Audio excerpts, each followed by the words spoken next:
తమ్ముడు నరేష్ తమ్ముడు, రాత్రి పగలు పాకిస్తాన్ ఇండియా మధ్య చర్చలు జరుపుతున్నాను. 2002లో మీకు తెలుసు నేను పాకిస్తాన్ వెళ్ళిన సంగతి, నేను వాజ్పేయి గారిని కలిసిన సంగతి దేశ నాయకులు తెలుసు. మోదీ గారు అప్పుడు ముఖ్యమంత్రి. 2002 జూన్లో మీకెవరికి చెప్పకుండా అమెరికా వెళ్ళాను. శనివారమే తిరిగి వచ్చాను. 3 రోజులు అయింది, 4 రోజులు.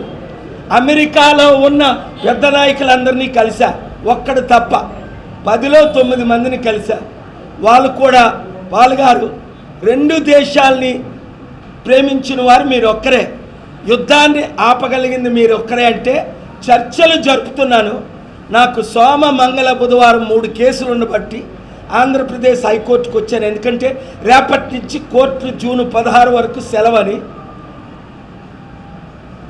మోదీ గారిని అమిత్ షా గారిని శనివారం కలిసిన తర్వాత నేను ఆదివారం పాకిస్తాన్ వెళ్తున్నాను. వీళ్ళు 10 రోజులు టైం అడిగారు. నిన్ననే పెద్ద ఆయనతో మాట్లాడాను. ఆయన చెప్పకూడదు, మీరు అడిగారు కనుక నేను సత్యం చెప్పాలి కనుక చెప్తున్నా. పాకిస్తాన్ యుద్ధం ఆపడానికి అన్ని ప్రయత్నాల్లో ఉన్నాను. మొన్న టర్కీ వెళ్ళాను. రష్యా యుక్రెయిన్ యుద్ధం ఆపడానికి చర్చలు జరిపాను. ఎప్పుడు? ఏప్రిల్ గత నెలలో 2 వారాల క్రిందట 1200 మంది పెద్ద లీడర్సు, మా కోఆర్డినేటర్, మా అంబాసిడర్ పెట్టిన మీటింగ్ వచ్చారు. ప్రపంచ నాయకులందరూ వచ్చారు. నిన్న ఆంధ్రప్రదేశ్ హైకోర్టులో ఫోటోలు రిలీజ్ చేశాను కోర్టుకి. ఇదిగోండి, వీరందరూ ప్రవీణ్ పగడాల గురించి అడుగుతున్నారు, మణిపూర్లో జరిగిన హత్యల గురించి అడుగుతున్నారు. నిన్న కోర్టుకి కాపీలు ఇచ్చారు. ఇంకా అంతకంటే రుజువులు ఏం చేయాలి? మోదీ గారికి పంపించా.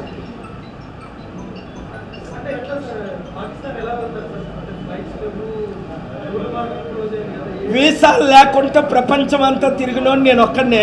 ఇప్పుడున్న కిరణ్ రిజిజుని అడగండి, ఇప్పుడున్న మినిస్టర్ని రూపాలా గారిని అడగండి. నాతో పాటు దాదాపు ఒక 150 మంది ఎంపీలని వీసాలు లేకుండా సిరియా, లిబియా, ఇరాక్, ఇరాన్ వీసాలు లేకుండా నా ఫ్లైట్లో తీసుకెళ్ళా. అప్పుడే నేను చెప్పనది, ఎందుకంటే అక్కడి నుంచి ప్రోటోకాల్, నన్ను ఎవరిని తీసుకొని రమ్మంటే వారిని తీసుకొని వెళ్తాను. ఫోన్లోనే యుద్ధం ఆగితే, ఎందుకంటే ఇప్పుడు ఇండియా స్ట్రైక్ చేసింది, మేము స్ట్రైక్ చేస్తామని అంటున్నారు. హైదరాబాద్ని, విశాఖపట్నాన్ని, ఢిల్లీని, ముంబైని, చెన్నైని, 6 సిటీల్ని, అందులో బెంగళూరు లేదనుకుంటా, మేము టార్గెట్ చేసి అణుబాంబుల ద్వారా తుడి చేస్తాం అంటున్నారు. అన్నారా లేదా? మన దేశంలో రాష్ట్రంలో హై అలర్ట్ పెట్టారా లేదా? వద్దు, శాంతే కావాలి అని. మరి ఇండియా ఎందుకు స్ట్రైక్ చేసిందని అడిగారు. ఇండియా చేసింది టెర్రరిస్ట్ క్యాంపులను మాత్రమే. ఇస్లామాబాద్ని కానీ, రావల్పిండిని కానీ, పాకిస్తాన్లో ఉన్న సిటీలు కానీ టార్గెట్ చేయలేదు. టెర్రరిస్ట్ క్యాంపుల్ని టార్గెట్ చేయడానికి 3లో ఒకరు నన్ను అడిగారు. అది కూడా నేను వద్దన్నాను. కానీ వాళ్ళు స్ట్రైక్ చేశారు. అయినా మన సెక్యూరిటీ ల్యాబ్స్ అవడవేటి చెప్పండి. ముందే తెలిసి వీళ్ళకి 16ని, ఏప్రిల్ 16ను వారు అన్నారు మేము అటాక్ చేస్తున్నాం, 18ని అన్నారు, ఓపెన్గా చెప్పారు. మరి వాళ్ళు ఎలాగెళ్ళిపోయారు ఇంతమంది టెర్రరిస్టులు అక్కడికి? ఏం జరుగుతుంది? అది మన లీడర్షిప్ ఫెయిల్యూర్ కాదా? మనలో మన మాట. పాకిస్తాన్ని, ఇండియాకి యుద్ధం లేకుండా ఆపే బాధ్యత పైన దేవుడిది, కిందని నాది. అమెరికా మనకి సంపూర్ణ మద్దతు ప్రకటిస్తుంది. మీకు తెలుసు కదా ఎన్ని యుద్ధాలు ఆపానో. అది దేవుని శక్తి ద్వారా జరుగుతుంది. నాలో ఉన్న గొప్పతనం కాదు. కానీ అది నాకు మీ రిపోర్టర్స్కి ఎలాగైతే రిపోర్ట్ చేయడు, మాట్లాడుతుంటే రిపోర్ట్ రాసేస్తున్నాడు ఆయన. పాయింట్స్.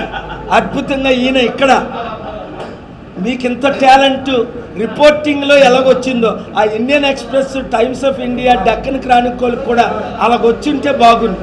వాళ్ళు కూడా ఫ్రంట్ పేజ్, సెకండ్ పేజ్లో ఇచ్చినా బాగుంది. 11th పేజీలో 6 అంగుళాలు ఇస్తున్నారు.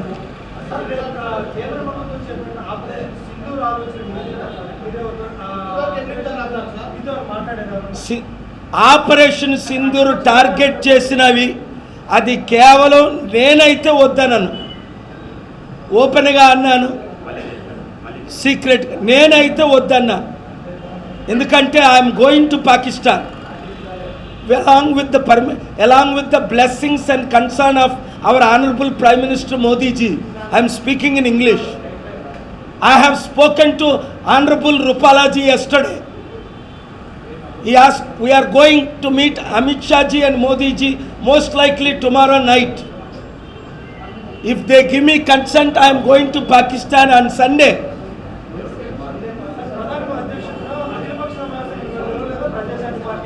వీళ్ళు వార్మోంగర్స్ను పిలుస్తారు, వాళ్ళు ఆయన చెంచాలను పిలుస్తారు.